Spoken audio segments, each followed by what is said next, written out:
Bangkok మరో Las Vegas గా మారబోతోందా? పర్యాటక రంగంలో ఇప్పటికే దూసుకెళ్తున్న బ్యాంకాక్ మరింత ముందుకెళ్లబోతోంది.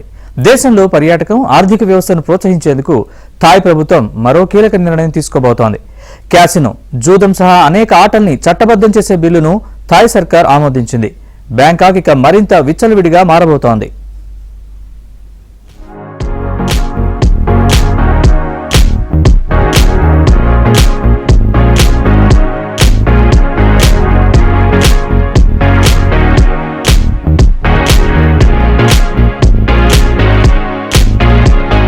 పర్యాటక రంగంలో ప్రపంచంలోనే చాలా వేగంగా దూసుకెళ్తున్న దేశం థాయిలాండ్.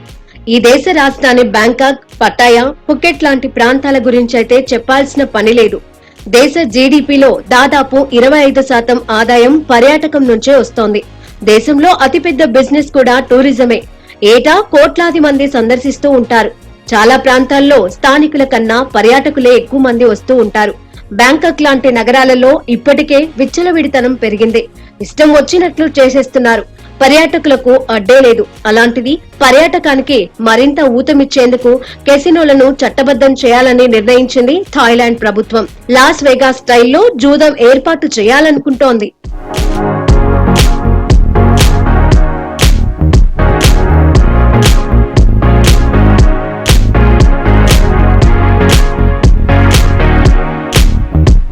కోవిడ్ సమయంలో పర్యాటకులు తగ్గినా మళ్లీ థాయ్ పర్యాటకం పుంజుకుంది. 2019లో 4 కోట్ల మంది విదేశీయులు థాయిలాండ్ సందర్శించారు. కోవిడ్ రావడంతో పర్యాటకం పడిపోవడంతో జీవితాలు తలకిందులయ్యాయి. మళ్లీ 2024లో 3.5 కోట్ల మంది పర్యాటకులు వచ్చారు. దీంతో థాయ్ టూరిజానికి కొత్త ఊపు వచ్చింది. థాయిలాండ్ కు ఎక్కువగా వెళ్లేది మలేషియా, ఇండియా, చైనా నుంచే. పాశ్చాత్య దేశాల నుంచి మరింత మంది పర్యాటకులను ఆకర్షించేందుకు అడుగులు వేస్తోంది ఈ దేశం. వీసా నిబంధనలను సడలించింది. స్వలింగ సంపర్కానికి చట్టబద్ధత కల్పించింది. ఇప్పుడు ఏమైనా చేసుకోండి అంటోంది.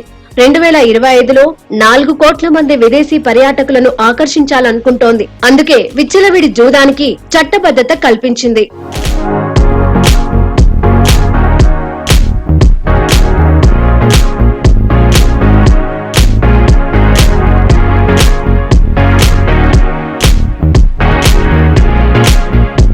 వీసా లేకుండానే భారతీయులు థాయిలాండ్ సందర్శించే వెసులుబాటు ఉంది.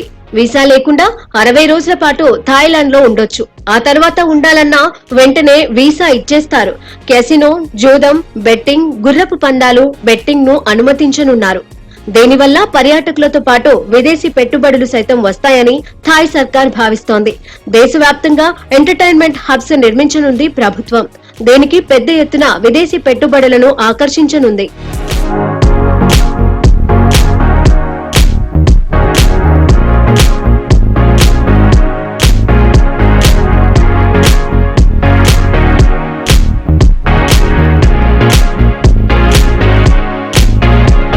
కొత్త బిల్లు ప్రకారం ఈ కెసినో ఎంటర్టైన్మెంట్ హబ్స్ కి వెళ్లాలంటే 20 ఏళ్ల వయసు ఉండాలి. లేకపోతే కెసినో ఆడడానికి వీల్లేదు. విదేశీయులకు కెసినోలో ఎంట్రీ ఉచితం. థాయ్ పౌరులకు మాత్రం $148 అంటే 12,500 రూపాయలు చెల్లించాలనే నిబంధన పెట్టారు. థాయ్ పర్యాటక రంగానికి ఆదాయాన్ని సమకూర్చడమే లక్ష్యమని చెప్పింది ప్రభుత్వం.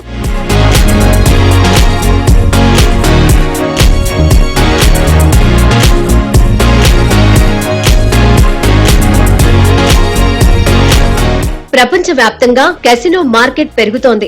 ఈ మధ్య కాలంలో ఆన్లైన్ మార్కెట్ పెరిగింది. అయితే ఇప్పటి వరకు బ్యాంకాక్ లో చాటుమాటుగానే కెసినో నిర్వహిస్తున్నారు.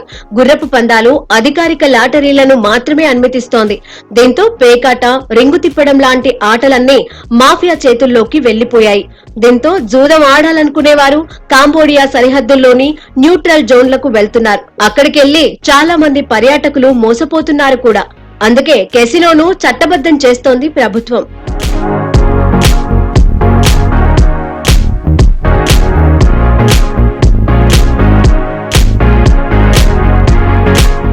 ఈ లైవ్ ఆన్లైన్ కసినోలు థాయిలాండ్ లో నిర్వహించబడవు. కానీ ఇతర విదేశీ దేశాలచే నిర్వహించబడుతున్నందున థాయిలాండ్ ప్రభుత్వం వాటిని చట్టబద్దంగా మూసివేయదు. అయితే ఈ లైఫ్ డీలర్లు అందించిన సరైన చెల్లింపు ఎంపికల గురించి మీకు తెలుసని నిర్ధారించుకోండి.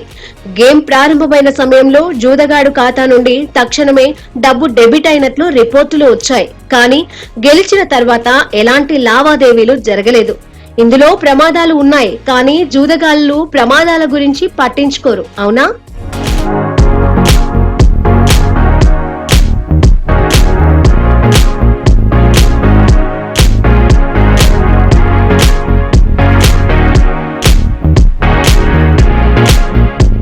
బాగా డబ్బుండి జూదం ఆడాలనుకునేవారు అమెరికాలోని లాస్ వెగాస్ వెళ్తున్నారు.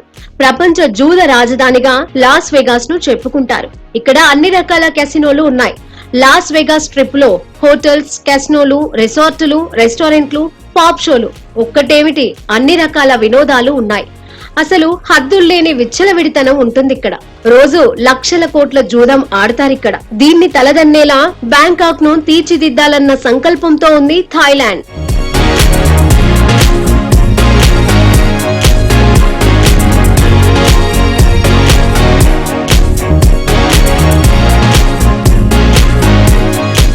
భారత్ లో ఎంత పెద్ద షాట్ అయినా, జూద ప్రియులైనా ఇకపై 24 గంటలు జర్నీ చేసి లాస్ వెగాస్ వరకు వెళ్లాల్సిన అవసరం లేదు. ఇకపై బ్యాంకాక్ వస్తే చాలంటోంది థాయిలాండ్. అయితే గ్యాంబ్లింగ్, కెసినోల దెబ్బకు సాంప్రదాయబద్ధంగా పేరు పొందిన థాయిలాండ్ ఇమేజ్ దెబ్బతింటుందని వాదిస్తున్నారు మరికొందరు.